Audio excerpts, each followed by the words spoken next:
Stadiumi i Loro Boriçi mbrëmjen e Sumërkurës ka qenë i pushtuar nga policët. Ata do të jenë pjesë e kampionatit botëror të futbollit, i pari i këtij lloji që organizohet nga organizata ndërkombëtare e policisë IPA, me president Skënder Dota dhe zëvendës president Ardian Zaganjori. Ky aktivitet u shoqërua me një ceremoni madhështore organizuar në stadiumin Loro Boriçi, me pjesëmarrjen e të gjithë delegacioneve sportive nga bota.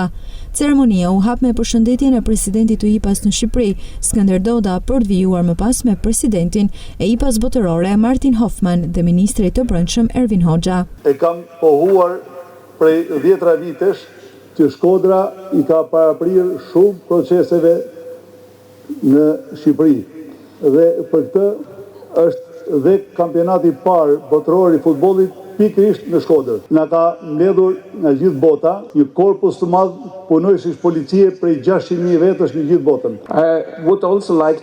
Falenderoj për pjesëmarrjen mbi 550 policë që kanë ardhur nga 26 vende të ndryshme.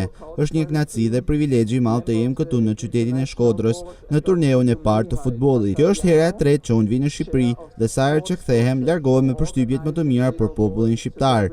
IPA shqiptare e ka vërtetuar veten disa herë si organizatore e shkëlqyer dhe ky është edhe një rast tjetër që ata vërtetojnë këtë gjë.